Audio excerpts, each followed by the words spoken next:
হারিয়ে যাওয়া পুঁথি সাহিত্য নিয়ে একজন মানুষ ছুটে বেড়ান বাংলাদেশের বিভিন্ন প্রান্তে। প্রত্যন্ত অঞ্চলের শিশুদের শেখান প্রমিত বাংলা উচ্চারণ।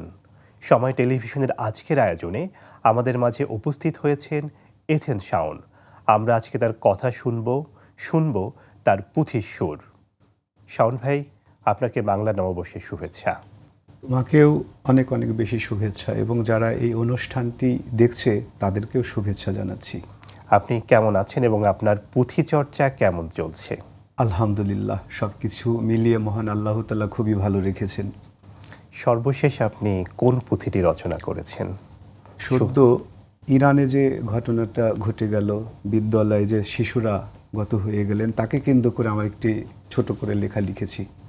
তাহলে আমরা শুনতে পারি অবশ্যই। একটু যাই। ইরানের ঘটনা, এথেন শাওন। শোনেন শোনেন বিশ্ববাসী, শোনেন দিয়া মন, জালিম শয়তানের কথা বলিব এখন। 168 তাজা প্রাণ লাশ, ইরানি মায়ের কোল, আহা সর্বনাশ। ভেনিজুয়েলার রাষ্ট্রপতি কি দোষ করিল, চোখ মুখ বন্ধ কেন? বলো বলো বলো, ইরানের শিশুগুলো ঘুমোতে দেয় না, আমায় ইরানের শিশুগুলো ঘুমোতে দেয় না।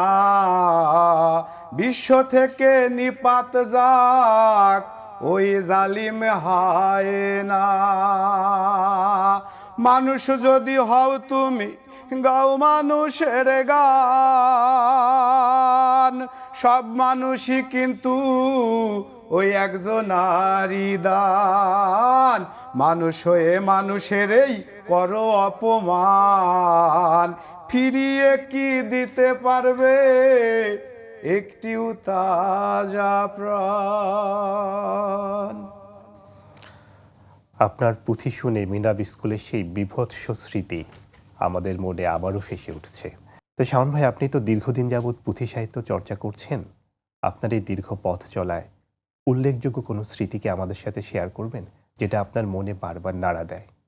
পুঁথির অনেক স্মৃতি, অর্থাৎ পুঁথি পাঠ করতে গিয়ে অনেক স্মৃতি আমার সাথে জড়িত। যেমন বিভিন্ন মঞ্চে গেলে আনন্দের দেখাও পাই, বেদনার দেখাটাও পাই। যেমন অনেকেই বলে, ভাই আপনি যে পুঁথি পাঠ করছেন, আমার বাবাও পুঁথি পাঠ করতেন, আপনাকে দেখে বাবার কথা ভীষণ মনে পড়ছে। এরকম করে বলে আমাকে জড়িয়ে ধরে হাউমাউ করে কান্না করে দেয়। আমারও তখন অন্তরটা ভিজে যায়, কারণ এই মাসে আমিও বাবাকে হারিয়েছি। বাবা হারানোর যে বেদনা, এটা একাকার হয়ে যায়। তাহলে আমরা এবার তেমন একটি পুঁথি শুনতে চাই আপনার আমরা কণ্ঠে। এরকম একটি পুঁথিতে যেতে পারি। ওরে আজরাইল তো ঘুষ খাবে না, নেয় না কোনো উপহার। মাটির মানুষ লোভী কেন, জবাব কি ভাই তার? মানুষ মাপার যন্ত্রটা আজ বড় প্রয়োজন, মানুষ তো আজ মানব থেকে দানবের মতন। এই বাক্য এই যুগে বড় প্রয়োজন, মানুষকেই মানুষ বলুন মানুষই যখন। আরে মরতে হবে, মরে যাব, ভাবো না একবার। আজরাইল তো ঘুষ খাবে না, আজরাইল তো ঘুষ খাবে না, নেয় না উপহার। কেন করছো ঘুষ নিয়ে পাকা বড় বাড়ি? আরে কেনই বা করছো তুমি পাপের টাকায় গাড়ি? বাড়ি গাড়ি সবই ছাড়ি করবে তুমি যাপন, চোখ বুঝিয়া দেখো তুমি কে বা তোমার আপন। মারিং কাটিং ধরা খাবে হিসাব জার জার, মারিং কাটিং ধরা খাবে হিসাব জার জার। আজরাইল তো ঘুষ খাবে না, আজরাইল তো ঘুষ খাবে না, নেয় না উপহার। শ্মশান কিংবা গোরে তোমার যেতেই হবে ভাই, আরে মনে রেখো যাওয়া ছাড়া কোনো উপায় নাই। আগে পিছে সব গিয়েছে, কেউ পেয়েছে সার। ওরে দাদা দাদি নানা নানি কেউ পেয়েছে সার, হিন্দু মুসলিম বৌদ্ধ খ্রিস্টান কেউ পেয়েছে সার। আজরাইল তো ঘুষ খাবে না, আজরাইল তো ঘুষ খাবে না, নেয় না উপহার। মরা থেকে পালাতে পারে রাজা কিংবা প্রজা, মরতে হবে মরে যাব, অঙ্কটা খুব সোজা। তবে কেন কারাকারি, তবে কেন কারাকারি বাড়াবাড়ি করো? মানুষ হয়ে মানুষের বৈশিষ্ট্যটা ধরো। কোন মানুষের মৃত্যু নেই জানতে চাই এবার, ওরে কোন মানুষের মৃত্যু নেই বলেন নাই একবার। আজরাইল তো ঘুষ খাবে না, নেয় না উপহার। অসাধারণ, আপনার এই পুঁথিটি আমাদেরকে মৃত্যুর কথা মনে করিয়ে দিল। এ পর্যায়ে শাওন ভাই, আপনার কাছে একটু অন্য প্রসঙ্গে একটা কথা জানতে চাইবো। সেটা হচ্ছে, আপনি বাংলাদেশের বিভিন্ন অঞ্চলে ঘুরে ঘুরে শিশুদেরকে প্রমিত বাংলা উচ্চারণ, ছড়া, কবিতা শেখান, এবং এটা বিনা পয়সায়, অথচ আপনি এই পরিশ্রমের কাজ করছেন। এর পেছনে কি কোনো গল্প লুকিয়ে আছে, বা আপনার কি এটা নিয়ে কোনো স্বপ্ন আছে? আসলে স্বপ্ন যেটি আছে সেটি একটু পরে বলি, কেন এটা করছি সেটি বলি। আমার ঢাকা বিশ্ববিদ্যালয়ে পড়ার খুব শখ ছিল, ভেতরে অনেক ট্যালেন্ট থাকার পরেও সেটি দারিদ্রতার কারণেই হোক, যে কোনো কারণে করতে পারিনি। এই ব্রত নিয়ে নেমে পড়েছি যে দেশের বিভিন্ন শিক্ষা প্রতিষ্ঠানে গিয়ে ছেলে মেয়েদের ভেতরে, শুধু শিক্ষা প্রতিষ্ঠানে তা নয়, তুমি লক্ষ্য করে থাকবে বিভিন্ন স্টেশনে, গাবতলিতে, বাস স্ট্যান্ড, এগুলোতে কিন্তু আমি এদেরকে বিভিন্ন গান শুনিয়ে থাকি। আর স্বপ্ন বলতে যেটা আছে, যেন আমরা তো সবাই মারাই যাব, কিছু যেন করে যেতে পারি, একটা পুঁথির পাঠশালা করে যেতে পারি, যেখানে গিয়ে মানুষ পুঁথি শুনবে, পুঁথি পরবর্তী প্রজন্ম পুঁথি বুঝবে, জানবে। এই জন্য দেশের বিভিন্ন জায়গাগুলোতে গিয়ে যারা একটু ভালো পড়তে পারে তাদেরকে আমি শেখানোর চেষ্টা করি, আলোচনা করি। শেখানো তো যায় না, যদি ওই আলোচনার থেকে কেউ ধরে নিতে পারে। তাহলে এবার আমরা আপনার কাছ থেকে শুনতে চাইবো একটি চিরায়ত পুঁথি, বন্দনা পুঁথি, সেই বন্দনার সুর। বন্দনা, ধরো পুঁথির অনেকগুলো বন্দনা হয়, সুরের যে, সেটা আমি কয়টা অংশ করছি একটু। প্রথমে আল্লাহ নবী, তারপরে ফাতেমা বিবি, হযরত আলীর চরণ করি সার, কয় ইমামের সালাম রইল, ভক্তি রয় হাজার হাজার, কোথায় দয়াল বিশ্বপতি, ও লিখতে বুদ্ধি দাওয়া মায়ায়, কোথায় দয়াল অধিপতি, ও পড়তে বুদ্ধি দাওয়া মায়ায়। একটা বন্দনা গেল। আবার এভাবেও করা যেতে পারে, আদিতে বন্দনা করি অনাদি খোদার, সৃজন করিলেন যিনি জগত সংসার, আয়া আয়া হায়া রে আল্লাহ আল্লাহ করো বান্দা, নবী করো সার, নবীর নামের উপরে হয়ে যাব পার, আল্লাহ আল্লাহ করো বান্দা, নবী করো সার, নবীর নামের উপরে হয়ে যাব পার। আবার একটা বন্দনা আছে এরকম, বন্দনা করি এ দেশেরই অনার্য পিতার, এরকম করে ধরে ধরে করা যায়। আরও যেটা আছে সেইটাও, যেটা বেশি প্রচলিত, সেইটা একটু করার চেষ্টা করছি।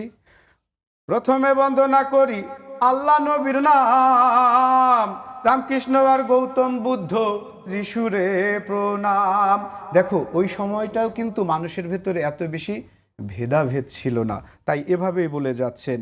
পূবেতে বন্দনা গাই পূবের ভানুশ্বর, সুরে সুরে জায়গা চাই মনের ভিতর, দক্ষিণে বন্দনা করি বঙ্গোপসাগর, কোথায় হারালো বলো আহা সওদাগর, পশ্চিমে বন্দনা করি মক্কা মদিনা, আমি পশ্চিমে বন্দনা করি মক্কা মদিনা, শোনেন শোনেন বন্ধুগণা, শোনেন ঘটনা, বন্দনার প্রতি আমি করিতে চাইতি, বাবা মা গুরুর চরণে করি যে ভক্তি, শ্রোতাদের বন্দনা করে পুঁথি করি শুরু, কোথা থেকে কি যে বলি বুক যে দুরু দুরু। পুঁথির ৭২টির বেশি সুর রয়েছে, এই ঢং রয়েছে, এভাবে বন্দনাটা করা যায়। ঠিক আছে। আপনি পুঁথি সাহিত্য চর্চা করছেন কত বছর হবে? ৩০ বছর তো পেরিয়েই গেল। অনেক অনুষ্ঠান করেছেন দেশের বিভিন্ন অঞ্চলে, আনাচে কানাচে, দেশের বাইরেও করেছেন। দেশের বাইরেও করেছি। একটু জানতে চাইবো, আপনার সর্বোচ্চ উপার্জন কত? এটা তো আসলে একদম ব্যাপার। বিকাশের একটা প্রোগ্রামে গিয়েছিলাম, তখন ওনারা একটা হেলদি প্যাকেট দিয়েছিলেন। তাছাড়া বাংলাদেশে তো বোঝো, শিল্পীকে মূল্যায়ন করবার মতো মন আমাদের কতটুকুন আছে, সেটি দর্শকের কাছেই প্রশ্ন ছুড়ে দিলাম। দর্শক যদি একটু লিখে জানাতো। কোনো ইন্টারেস্টিং কোনো ঘটনা আছে আপনার এই পুঁথি নিয়ে, যে আপনি পুঁথি পড়লেন তারপরে কোনো আকস্মিক কিছু ঘটে গেল? না, এরকম তো অনেক কিছু হয়, এরকম অনেক ঘটনা আছে, শুধু একটা দুইটা না, এটা বলা দরকার। যেটি বলছিলাম, পীর হাবিবুর রহমান, সিরাজগঞ্জে বাড়ি। উনি বিছানায় শুয়েছিলেন। আগে উনি পুঁথি পাঠ করতেন। কারো কাছে শুনেছেন যে আমি পুঁথি পাঠ করি, ওনার ছেলে শুনেছেন, আমাকে নিয়ে গেছেন। নিয়ে গিয়ে ওনার বাবার শিওরে বসিয়ে পুঁথি শুনিয়েছেন। উনি তারপরে থেকে উঠে দাঁড়িয়েছেন, কথা বলেছেন এবং উনি দীর্ঘদিন হেঁটে বেরিয়েছেন। পুঁথি শুনে সুস্থ হয়ে গেলেন? পুঁথি শুনে। উঠে এরকম শুধু দাঁড়ালেন? একটা ঘটনা না, অনেকগুলো ঘটনা রয়েছে। আরেকটি শুনি। যেমন সিলেটে একটা ঘটনা আছে। উনি এরকম, ওনার পূর্বপুরুষও পুঁথি পড়তেন, উনি নিজেও পুঁথি পড়তেন। এখন সবাই তো ফেসবুকে দেখে, মোবাইলে দেখে, ওনারা তার ফেসবুক মোবাইল দেখেন না। তো ওনার বাবাকে এরকম পুঁথি শোনাতে নিয়ে গেছেন, সেখানেও ঠিক একই ঘটনা, একই রকম ঘটনা। আচ্ছা, আপনার কি মনে হয় পুঁথি পারফর্মিং আর্ট? অবশ্যই, অবশ্যই। না, আপনার পঠিত পুঁথিগুলোর মধ্যে আপনার দৃষ্টিতে বা আপনার মূল্যায়নে সবচেয়ে জনপ্রিয় পুঁথি কোনটি? জনপ্রিয় বলতে কি, ধরো সবাই তো প্রেমের যে ব্যাপারটা ওইটা শুনতে চায়, তাই না? প্রেম বিরহতে মানুষ কম যেতে চায়, সেই জায়গাতে যদি একটু যাই, এই পুঁথিটা বেশি মানুষ শুনতে চায় আমার কাছে। ভাই, গাজীপুরের সুন্দর ওই প্রেমের ঘটনাটা, ওইটা শুনতে তাহলে চায়। আমরা এখন সেই ওইটা পুঁথিটি একটু শুনি। শুনি। গাজীপুরের সুন্দর, লেখা আমার নিজেরই, একটু চেষ্টা করছি। জেলা গাজীপুরে, জেলা কোথায়? গাজীপুর। জেলা গাজীপুরে যাই গো বলে, ও গো প্রাণের ভাই, আস্তে ধীরে শোনেন সবাই বলে, আমি যাই ঘটনা সবার জানা, ঘটনা সবার জানা, ওরে কান্না সদর হইল থানা, ওই থানার ঘটনায় আজি করিব বর্ণনা। শোনেন বন্ধুগণা, শোনেন বন্ধুগণা, মূল ঘটনা কিসে কি হইল, প্রেমের ঘটা যথা তথা প্রেমেতে পড়িল মেয়ে রূপবতী, মেয়ে রূপবতী, গুণবতী, সরস্বতী অতি, ক্রাশে খায় দেশের মানুষ পাড়া প্রতিবেশী, মেয়ের নাম সুন্দর, মেয়ের নাম সুন্দর, বানাই ঈশ্বর নিজের হাতে ধরে, যেই দেখে সেই যায় মেয়ের প্রেমে পড়ে। মেয়ে চাকরি করে, মেয়ে কি করে? চাকরি করে। মেয়ে চাকরি করে সরকারের ঘরে, বোঝে নেই বা ঠেলা, তাকে দেখতে সবাই থাকে দাঁড়িয়ে দুই বেলা, কখন বাড়ি ফেরে, কখন বাড়ি ফেরে, দেখবে তারে একটি নজর রে।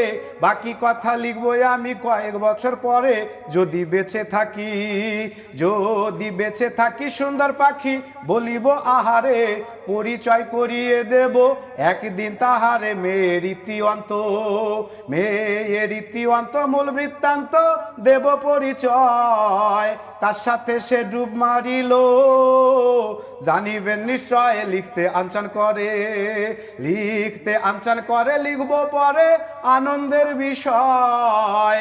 সেই মেয়ের প্রেমিক কি গো এথেন্স শাওন হয়, মনে প্রশ্ন রয়, নাকি আমার দর্শকরা হয়?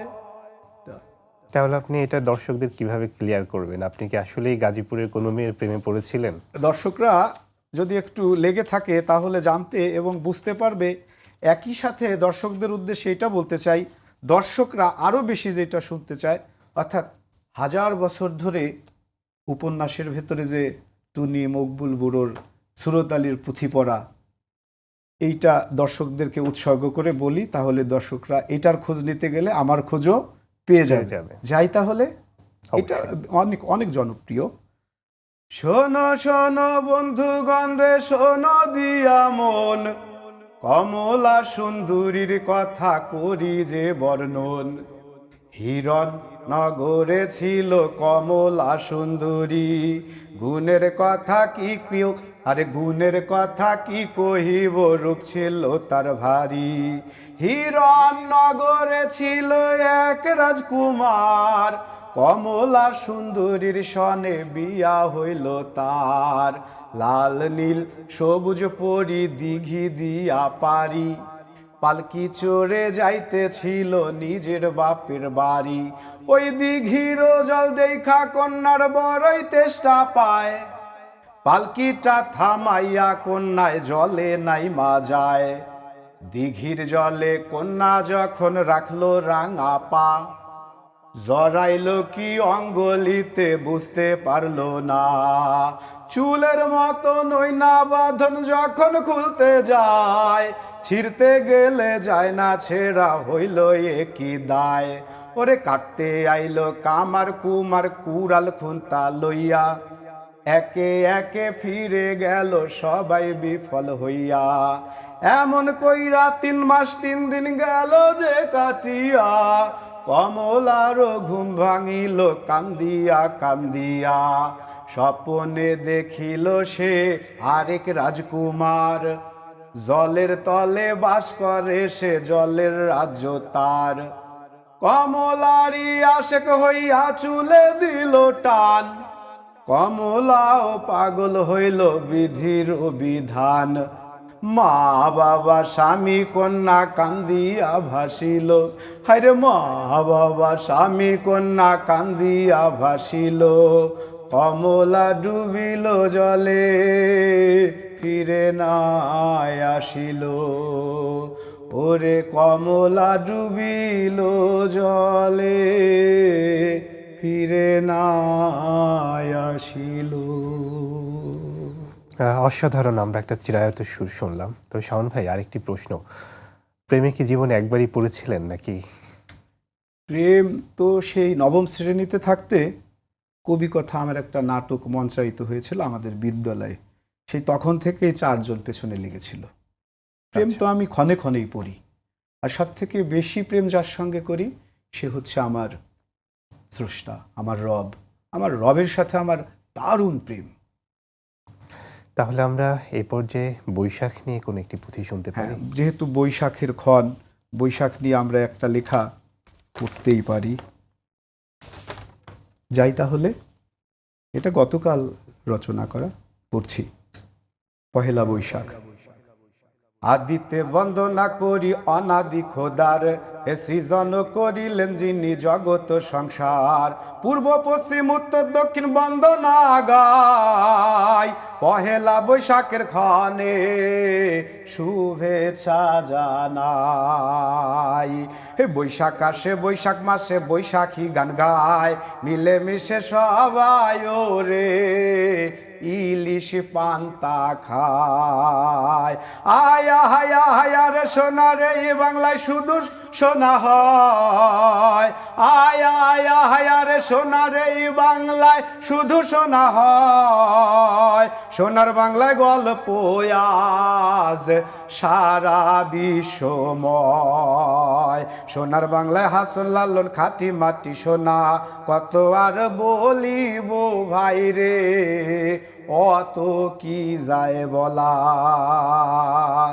ফসলের মাঠে হাসে কাঁচা পাকা ধান, কৃষকের মুখে থাকে গান আর গান। শহরে নগরে বলি বলি জনে জনে, পুঁথি পাঠের কথা সবাই শোনেন তনু মনে। কাল বৈশাখী ঝরে ওরে কত শত ঘর, আগেই ঘরে পেলা লাগাও যাদের ঘর নরবর। তা না হলে উড়ে যাবে 12 মাইশায় আশা, আশার বাসায় জোড়া দিয়ে জাগুক ভালোবাসা। বৈশাখ নিয়ে আবার লিখবো আজকের মতো যাই, কেমন হলো আমার দর্শক শ্রোতা ভাই।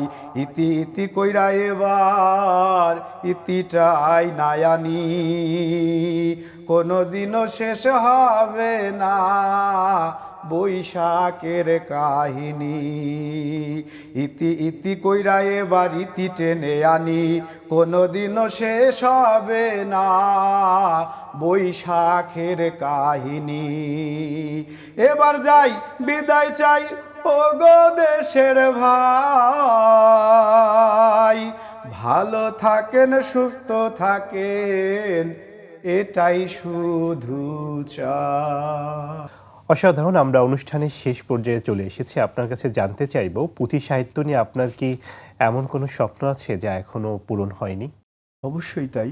মরার আগে শুধু এইটুকুন করে যেতে চাই, যেন একটি প্রতিষ্ঠান করতে চাই, সেখানে যেন আমার আগামী প্রজন্ম আগামীর সুন্দর শিকড়টাকে লালন করতে পারে, পালন করতে পারে। আচ্ছা, আপনি পুঁথি নিয়ে গবেষণা করছেন দীর্ঘদিন। আপনার কাছে জানতে চাইবো, আধুনিক যুগে যে বিভিন্ন ধরনের মিউজিক আছে, রিমিক্স, ফিউশন, পুঁথিকে কি এর সাথে কোনোভাবে এক করা যায়?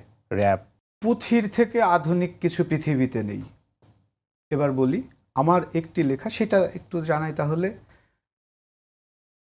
বউ বলছে, ঘুম থেকে উঠেন মিয়া, বাজারে জাঁদর দিয়া, কত থাকবেন ঘুমাইয়া, আসবেন ভালো জিনিস নিয়া। এবার আমি বলছি, কি আনবো তালিকা দাও, বলবা ঘুরছি ফাও ফাও, দোকানিদের কত কথা, তুমি কি দোকানে যাও, রাইতে টানাও মশারি, সকালবেলায় বেসুরি, এমনে কেমনে দিন কাটায়, বোঝালি কি বিয়া করি, চাল নাই ডাল নাই, আটা ময়দা সুজি নাই, পোলাই করছে খাই খাই, আপনার জ্ঞান বুদ্ধি নাই, কয়দিন ঘরে পেঁয়াজ নাই, বুকছে দুরু দুরু, এইটা সকাল থেকে শুরু, কি দিয়া বানাইছেন যন্ত্র, বলতে পারেন গুরু, বিয়ার পরেই শুনতে পাই, মুখে শুধু নাই নাই, আপনাদের অবস্থা ভাই একটুখানি জানতে চাই, আমাদের অবস্থা ভাই খুব একটা ভালো নাই, বউয়ে শুধু হুমকি দেয়, বাপের বাড়ি চইলা যায়, একই কথা বারে বারে বলে শুধু আমার, আমি দেখাই এই সংসার কইরা গেলাম তোমার, বাজারে পাই সরম, মাথা সরম গরম, তাজা মাছ নিয়ে গেল গিন্নি বলে নরম, রাজবাড়ি সাইরাই আইলাম শাহজালালের মাজার, সাথে কইরা লইয়াই আইছি করতে কয় বাজার, কি নিয়ে আইছেন আমায় বোকা পাইছেন, আপনি কি বাজারে গিয়া উল্টা পাল্টা খাইছেন, হায় হায় কস কি বাজারে তুই যাস কি, উল্টা পাল্টা খাওয়ার সময় কোথায়, খাই শুধু টাস্কি। এই যে আধুনিক যে ব্যাপারটা, পুঁথির ফর্মটাই এরকম। যারা পুঁথিকে পেশা হিসেবে নিতে চাচ্ছে, এদের এই শিল্পের বা এই পেশার বাণিজ্যিক সম্ভাবনা কতটুকু আপনার কাছে মনে হয়? এখন অনেক বেশি। আমি যখন থেকে করেছিলাম তখন ছিল না। একটা সময় পুঁথি তো ছিল আমাদের বিনোদনের মাধ্যম। যে সময় পুরনো কিছু পুঁথির দুই একটা সুর একটু জানাই, যা খুব জনপ্রিয় ছিল। যেমন, সুরেন বাবু নামে লোকটি বড় মানের মান, সিন্দুক ভরা টাকা তাহার গোলা ভরা ধায়ান, তাহার কন্যা ফুলমালা আসমানের ওই চান বন্ধু হে, ফুলমালাকে পড়তে দিল গ্রামের পাঠশালায়, আরে বই খাতা হাতে নিয়া কিলাস করতে যায়, রাস্তার লোকে তাকে দেখে করছে হায় রে হায় বন্ধু হে। এটাতে আসার মানে হচ্ছে এটা, এইগুলো দিয়েই তো তখন মানুষ বাজারে হাটে ঘাটে বিক্রি করত, ওষুধ বিক্রি করত, বিভিন্ন জিনিসের বিজ্ঞাপন দিত। পুঁথি ছাড়া তো আগে খবর বার্তার যে ব্যাপারটা, পুঁথি ছিল। যেমন এই যে একটা ব্যাপার বলি, ভাই রে ভাই, বলে যায় আজব এক ঘটনা, সাপ খেলে সাপুরের মেয়া, নামেতে জরিনা, জরিনার মা নাই, জরিনার মা নাই, বাপ নাই, দাদির সাথে ঘোরে বেহুলা লক্ষিন্দরের গানে, পরাণ পাগল করে, জরিনার বয়স 16, জরিনার বয়স 16, হাতে ছিল প্লাস্টিকে চুরি, গলায় ছিল পুতির দানা, পরনে জামশারি, বরণ কাঁচা সোনা, বরণ কাঁচা সোনা, হাত দুখানা লাউলতিকা ডগা, ভুরুতে বিজুলি মাখা, চাউনি স্বপনাকা, ঠোঁটে মধুমাখা। এটা দিয়েই কিন্তু মানুষ বিজ্ঞাপন দিতেন, অর্থ আসতো, বেঁচে থাকতেন শিল্পীরা। শাওন ভাই, সময় টেলিভিশনের স্টুডিওতে এসে সময় দেওয়ার জন্য এবং পুঁথি শোনানোর জন্য আপনাকে অসংখ্য ধন্যবাদ। পুঁথির দর্শক এবং শ্রোতাদের উদ্দেশ্যে আপনি কিছু বলুন, এবং আপনার কণ্ঠে আমরা শুনব আজকের অনুষ্ঠানের সবশেষ পুঁথিটি। সময় টেলিভিশনের এবং বাংলা ভাষাভাষীর সকল দর্শকদেরকে আমার তরফ থেকে অনেক বেশি সম্মান, শ্রদ্ধা, ভক্তি, ভালোবাসা। আপনাদেরকে শুধু এটাই বলতে চাই, দেখুন, নিজের মাকে ভালোবাসুন, নিজের শিকড়, নিজের সংস্কৃতি আঁকড়ে বাঁচুন। নিজের মাকে ভালো না বাসলে বন্ধুর মাকে, খালাম্মাকে কি করে সম্মান জানাবেন? আর যেহেতু পুঁথিটা শেষ পুঁথি, ওই সময়ের তুমুল জনপ্রিয়, সেটি দিয়ে আজকে শেষ করার চেষ্টা করছি।